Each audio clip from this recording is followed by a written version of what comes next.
absolute necessity that people must have. And you can't build a house, you can't do agriculture, you can't do anything without water. And ecology knows that, and does anybody. And one of the things that we have been seeing, and one of the things that I've been trying to address for quite some time, ever since we got involved at first with what's called Water Resource Area, Inventory Area 17. Well, to you guys, that's like could be on the other side of the planet. But that's actually Jefferson and Mason counties in the Olympic Peninsula. It has to do with a little valley called Chimacum Valley and Chimacum Creek, and the in-stream flow rules for this little creek, which is really a stream, but the stream has a lot of artificial influence to it also, and it's actually fed by man-made source routes from kettle lakes that are up in the hills up there. And there's a lot of irrigation coming from these lakes. There's lots of irrigation systems. All of them are correctly identified as streams. That's one of the fundamental problems that we find, is that the misidentification of streams leads to them using the in-stream rule incorrectly on old irrigation ditches, on drainage ditches, agricultural drainage ditches, on stormwater drainage ditches. And so if they're doing their in-stream flow rule on one of these ephemeral systems, then you're really in a problem, because there's not going to be any sustainable flow, even though there's no groundwater-based flow. But we saw them do that in Chimacum Creek, which is, like I said, a long ways away, but it's crept a little bit. From there, it was Skagit County, which is just a little between Bellingham, Whatcom County, and Snohomish County. Then it crept over into your neck of the woods a little bit, but to the west of you into Kittitas County.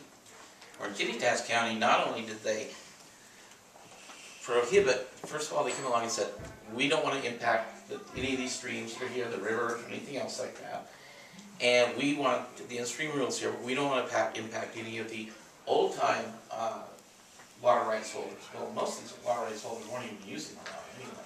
They were actually selling the water rights because ecology pushed the people into it. They had to. But there was never any real studies done to prove what groundwater supplies were available. They just basically said, we don't know. And because we don't know, ecology has the right to come along and cease issuing water rights. Kittitas County, they went even further. They actually withdrew people's already existing water rights. And there's a lot of land that hasn't been developed there. And here they come along and they go, no well for my piece of property. That means your counties or city is not going to issue you a permit to build, because you have to have proof of a potable water supply.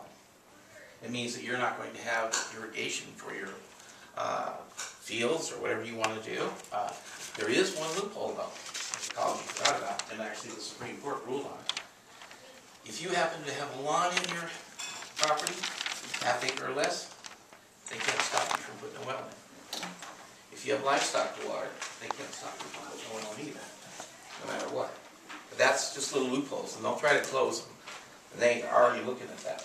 But the big thing is they can stop development of homes, is the big thing, unless you're going to put lawns in there. But again, technically you're not supposed to use that water for your house. So the county doesn't necessarily have to grant you a permit to occupy the house if you don't have a proof of the water supply. So there's a catch-22 with this issue is, what do? I mean, ecology's shutting it down because they don't know. But guess what? Here in eastern Washington and Spokane County and these areas around here, they're doing studies to find out, to make sure that that doesn't happen again. And guess what? We've looked at the studies they've done, and they aren't doing any studies. They are using existing information, they're just recompiling it, producing new fancy graphs and charts for you to let you see what's going on, that they are really doing something for all those $3.5 million they spent so far, and in the different counties and areas in this area doing these studies. But what have they really looked for any groundwater supplies? Have they ever traced any groundwater supplies? All they are doing right now is going around and testing individual wells. A single pump test on a single well doesn't provide hardly any information at all. You can't tell if the well's impacted already by biofouling that's sanded up. You can't determine any of the characteristics that well has, and you can't determine the characteristics of the aquifer because you can't measure the response of the aquifer because you're doing it only on one point, that well. And you're assuming the well logs are correct also. And some of these wells are pretty old. So if you can have the well logs. We actually did a study in the the Brennan area near Duckabush River on the Winnipeg Peninsula. And we found that the ecology hydrogeologists, when they don't have the well logs, they assume. And guess what? We did get the well logs, but they assumed very wrong. So these types of studies are not going to provide the information that most people would really like to see. It's like, ecology, if you think there's dwindling water supplies, why don't you prove it to us? I mean, here we are. We're not like Western Washington. We don't have densely populated counties. We aren't like King County. We're not like Snohomish County. We're not like Pierce County. Our citizens are spread out. We cover a large area. We have some very, very productive large aquifers in this area. But also we have huge areas of recharge to the east. We have a lot of potential water supplies. But more importantly, we have over 80,000 years of recurring glaciation events, advances and retreats, advances and retreats. And every one of these keeps laying down new pathways for groundwater aquifers and confined aquifers. And so ecology is making the same mistake here that they apparently made in the Brennan area. They assume every single well in the Brennan area that they sampled, 10, were in an unconfined sea level aquifer. Well, they were very wrong, because 80% of them were actually in different confined aquifers. And I mean different ones, at different elevations. That's not unusual. Groundwater aquifers are interlayered in our glacial deposits. So they think just because all these wells are existing are all producing from the same aquifer. First of all, it's probably not correct. But secondly, most people, when they drill a well, they don't really care how deep it goes as long as it's cheap. They want it to give them the amount of water they need for their purposes. Don't go any deeper than is absolutely necessary, because if you can get 5 gallons a minute, 10 gallons a minute, for most people in a house, that's more than adequate. You know, even down to 1 gallon a minute can provide enough for a normal household, as long as you're not running cattle and have horses and everything else. And also there's different types of aquifers up here. Out here you've got hard rock aquifers, which are fractured basalts and bedrock. You've got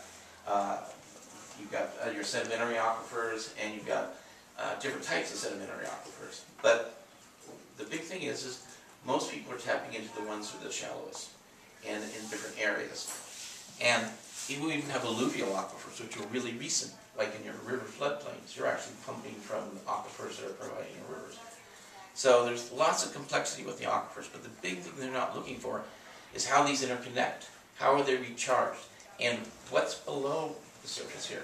We go down to some areas around here, 3,000 to 4,000 feet of bedrock. There's a lot of sediments in between there, and a lot of glaciation events that have occurred. You had a really interesting lake out here. You had Glacial Lake Missoula. It covered almost 3 states. It was a huge lake. So it was fresh water, it wasn't salt water. Where did all that water sit there for thousands of years? You know, it was recharging groundwater aquifers.